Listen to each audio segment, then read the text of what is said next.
Yours. I want to welcome myself to this group, Rotarians. Quite a few years ago, I was a Rotarian, a Paul Harris Fellow, and I enjoyed it so much. You do so much good, and I'm proud to have been a member of this organization. The reason they call me today is I'm a veteran. I spent 29 years in the Air Force, 8 of those in the Hanoi Hilton as a prisoner of war in North Vietnam. That sounds pretty bad, but the net effect of that time, those 8 years, on my life and that of my family has been positive. We learned so much about ourselves, our faith, our belief in God, and we came out stronger people than we went in. They didn't treat us very well. There was frequent torture, bad food, and they tried to get us to exploit us, to make us make statements favorable to the North Vietnamese or to the against the United States. And we resisted to our utmost. We were tortured when we finally could not stand another day of that kind of treatment. We had to do something. And we made up stories. We told lies. We kept them from using any of the things that we wrote out or spoke out, because at the highest levels of their government, they found out that anything that the Americans said or wrote was going to have double meaning and would probably be hurtful to the North Vietnamese. I'll give you one example. After a long period of torture, and we didn't give them anything until we were tortured. And when we could no longer stand that anymore, I finally wrote out for them that my siblings, Jack and Jill, just hated the fact that I was bombing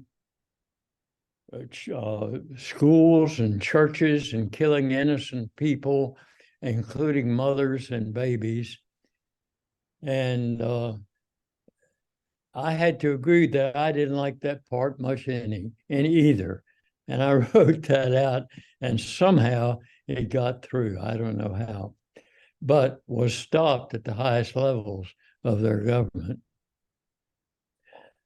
As I say, we had a wonderful camaraderie, a brotherhood. We learned how to communicate between cells and between different parts of camp in a number of ways, using a tap code that I happen to know and brought with me to the camps.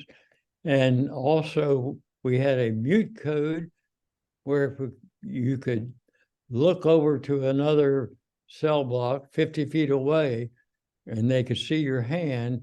It went A, B, C, D, E, and so on. Perfectly quiet. And we passed notes, but we retained solidarity.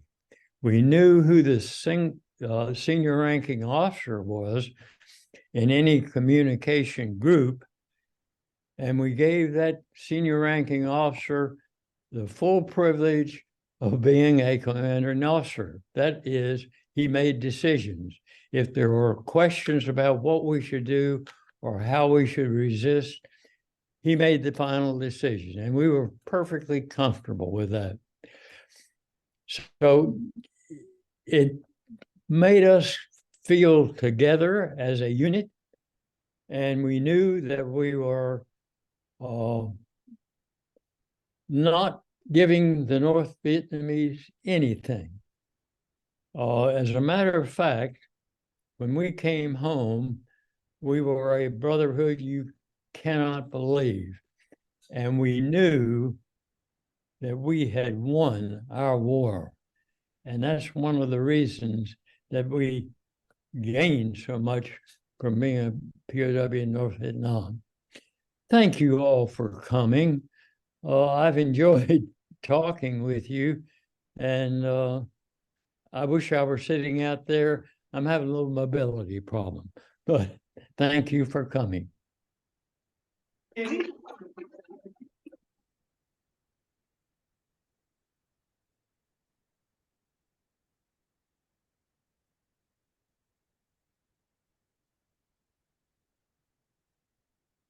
What are you doing, Tom Robinson? I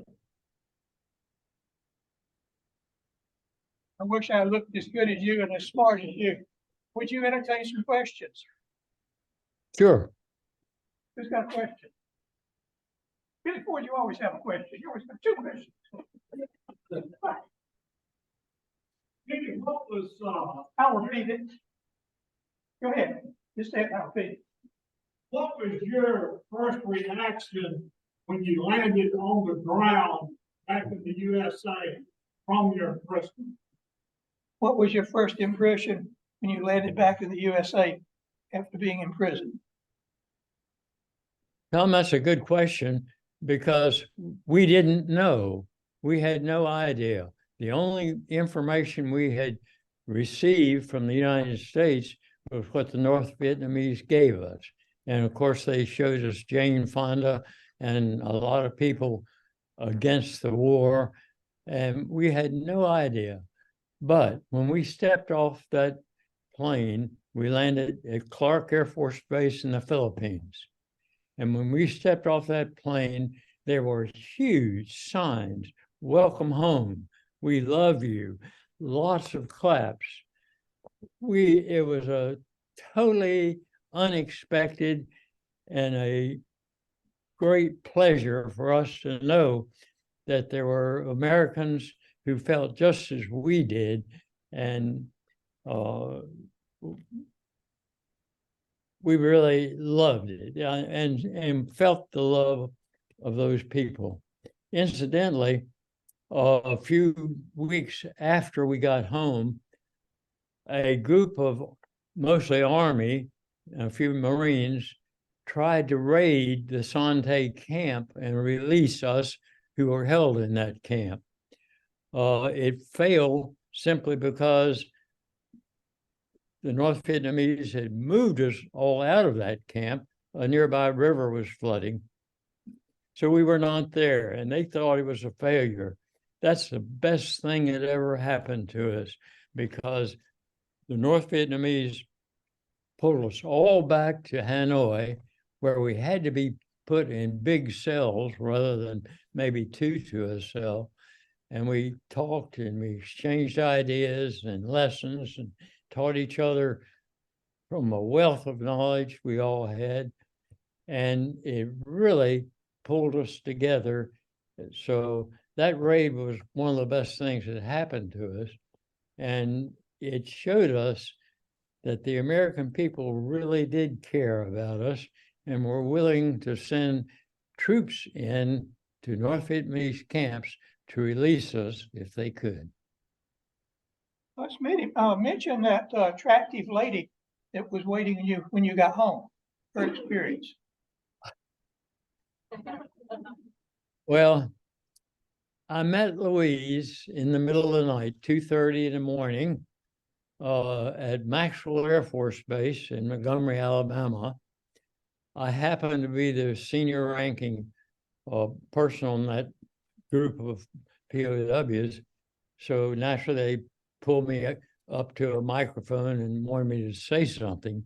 Well, the light was shining directly in my face, and I didn't know it, but a car had pulled up behind me, and the light was also in the face of Louise Harris, and we have that picture and cherish it.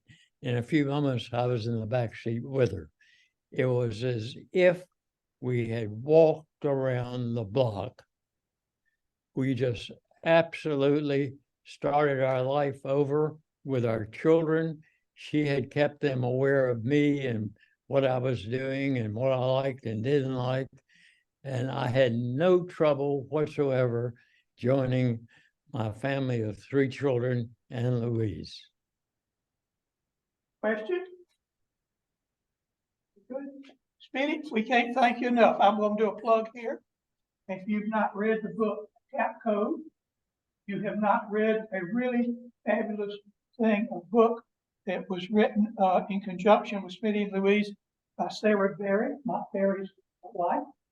It is fabulous. It tells the story of the time. It talks about Smitty's here and what Louise is doing back home.